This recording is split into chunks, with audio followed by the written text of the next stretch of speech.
அப்பா அம்மாக்கள் தான் சொல்லித்தர வேண்டும். அதான் ஹானஸ்ட்லி ட்ரூ. ப்ராபப்லி நீங்க உள்ளூரில் இருக்கிற போது சொல்லித்தர வேண்டிய அளவை விட இது அதிகமாக இருக்கலாம். ஆனால் எந்த பூமிக்கு நீங்கள் வாழ வந்திருக்கிறீர்களோ அந்த பூமிக்கு ஏற்றபடி உங்களை சமைத்துக் கொள்ள வேண்டிய அவசியம் உங்களுக்கு இருக்கிறது. ராமநாதபுரத்திலேயோ, திருச்செந்தூர்லயோ, கன்னியாகுமரியிலயோ, திருநெல்வேலியிலோ, புதுக்கோட்டையிலோ, அறந்தாங்கிலேயோ, நக்கசலையிலோ, கீரம்பூர்லயோ, கொப்பனாப்பட்டியிலோ, பாலக்குறிச்சியிலோ ஏதோ ஒரு ஊர்ல நீங்கள் பிறந்திருக்கலாம். ஆனால் சென்னைக்கு வந்து வாழ ஆரம்பிக்கிற போது வாழ்க்கை முறையை மாற்றிக்கொள்ளத்தான் செய்கிறீர்கள். உண்மைதானே? லைஃப் ஸ்டைல் உங்கள் குழந்தைக்கு தேவைப்படக்கூடிய விஷயங்களை நீங்கள் கூடுதலாக இங்கே கொடுக்கிறீர்கள். நம்ம ஊர் மாதிரி இருக்கக்கூடாது, அவங்க வீட்டுக்கு போகாத, இவங்க கூட பேசக்கூடாது, இவங்களோட தான் பேசணும், எதிர்கடைக்கு போகாத, பக்கத்து வீட்டுக்கு போகாத, போகாத, பேசாத, செய்யாத. நீங்க நகரத்துக்கு வருகிற போது சொல்லுங்க, பெருநகரத்துக்கு வந்திருக்கிறீர்கள், அவ்வளவுதானே வித்தியாசம். முற்றிலுமாக மாறி போயிருக்கிறது உலகமே ஒரு கிராமமாக. ஆனால் கவனிக்க வேண்டிய ஒரு விஷயம் இருக்குது. நமக்கும் அமெரிக்காவுக்கும் அல்லது வேற எந்த மேற்கத்திய நாடுகளுக்குமான வித்தியாசம். நாம் நன்னறி கதைகளாலும் போதனைகளாலும் வளர்ந்த சமூகத்துடைய வெளிப்பாடு. நம்முடைய சமூகத்தில் குழந்தைகளை வளர்ப்பது இயல்பிலேயே எளிதான ஒரு விஷயம். ஆனால் கோட்பாடுகளால் வளர்ந்த சமூகம் மேற்கத்திய சமூகம். இங்க இருக்கிறவங்க எல்லாம் பாவ புண்ணியத்துக்கு பயந்து யாரும் இல்லை. அமெரிக்காவில் சட்டம் அப்படியே ரோட்ல நீங்க போனீங்கன்னா எல்லாம் வரிசையா போவாங்க அப்படிம்பாங்க. எல்லாரும் பஸ்ஸுக்கு ரோட்ல வரிசையா நிற்பாங்க அப்படிம்பாங்க. சிக்னல் விழுந்தாத்தான் போவாங்க, போனா 5000 ரூபாய் ஃபைன். அதுதானே உண்மை. இங்கே மனிதர் பயப்படுவது சட்டத்துக்கு, இன்னொரு மனசுக்கு கிடையாது. அடிப்படையில் அந்த விஷயத்தை நம்ம புரிஞ்சுக்கணும். கோட்பாடுகளால் வளர்ந்த சமூகத்திற்கும் நன்னறி கதைகளால் வளர்ந்த சமூகத்திற்கும் வித்தியாசம் உண்டு. நம் சமூகம் பாட்டி வடசுண்ட கதையில் ஆரம்பிக்கிறது, நன்னறி கதைகளில் ஆரம்பிக்கிறது. தவறு செய்யக்கூடாது, சாமி கண்ணை குத்திருன்னு ஆரம்பிக்கிறது. வெத்தலை சாப்பிடாத அப்படின்னு சொல்றதுக்கு மாடு முட்டிரும் பயமுறுத்து. வாசலில் அப்படியே பூச்சிப்பட்டு வரக்கூடாது என்பதற்காக பிள்ளையாரை குடித்து வை என்று உங்களை ஏமாற்றுகிறது. இது எல்லாமே கதைகளிலே சொல்லப்படுகிறது.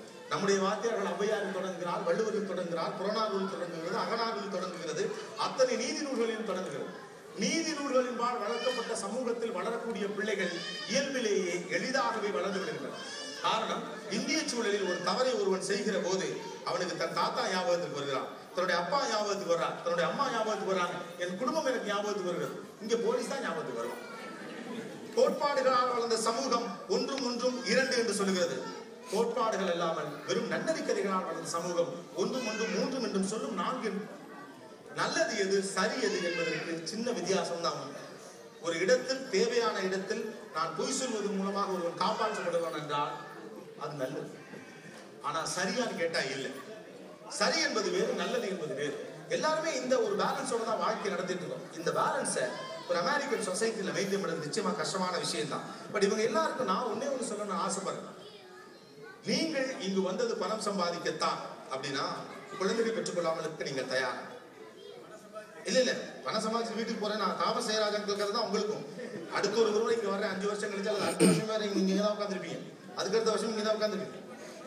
அதான் போயிட்டு திரும்பி 11ஆம் தேதி வந்துருவீங்க. இல்ல, நான் என்ன சொல்ல வரேன் கேளுங்க. ஏன்னா எந்த இடத்தில் வாழ போனோமோ, நீங்கள் விரும்பினாலும் விரும்பாவிட்டாலும் மாற்றத்தில் இருந்து நீங்கள் வெளியே போகவே முடியாது.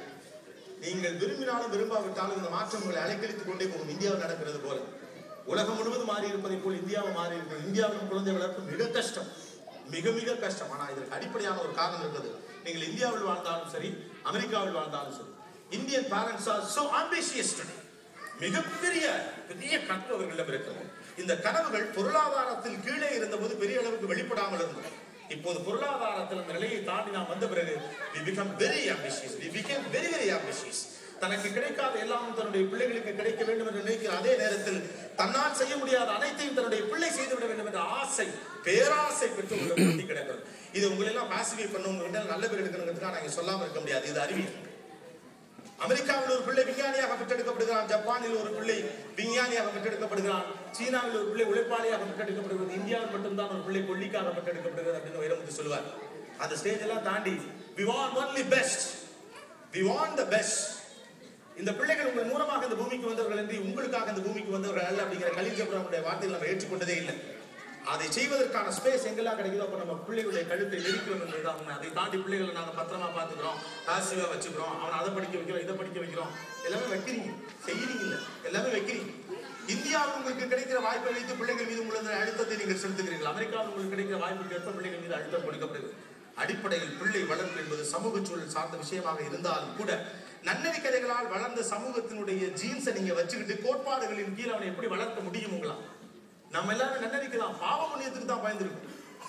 அடுத்தவனுக்கு ரத்தம் வருகிற போது ஐயா ஐயோ என்று நினைப்பதுதான் இந்திய மனசு. அடுத்தவனுக்கு ரத்தம் வருகிறது, இமீடியட்டா லெஃப்ட் எடுத்து ரைட்டு போயிடுவான் ஷார்ட்கட்ல இருக்கிறது அமெரிக்க மனசு. வேற வழி இல்லை. கோட்பாடுகால வந்த சமூகம். ஓவர் டைம் முக்கியமா அண்ணன் கல்யாணம் முக்கியமானு கேட்டா எனக்கு எங்க அண்ணன் கல்யாணம் முக்கியம். அமெரிக்காக்காரனுக்கு ஓவர் டைம் தான் முக்கியம். ஏன்னா அண்ணன் கல்யாணத்தை அப்புறம் வீடியோல பாத்துக்கலாம். உங்களை கம்ப்யூட்டரும் கணினியும் ஸ்கைப்பும் ஆர்குட்டும் நெட்வொர்க் சைட்டுகள் இணைக்கலாம். மனசை யார் இணைக்கும்? அதற்கான வாய்ப்புகள் அமெரிக்காவுக்கு குறைவாக இருக்கலாம். பட் நீங்கள் எந்த சமூகத்தில் வாழ வந்தீர்களோ அந்த சமூகத்துடைய வாழ்க்கை முறையை கற்றுக்கொண்டே ஆக வேண்டும். சென்னைக்கு நீங்கள் புதிதாக வந்த போது இப்படித்தான் இருந்தது. இதெல்லாம் மனுஷ பய வாழ்ற ஊர்.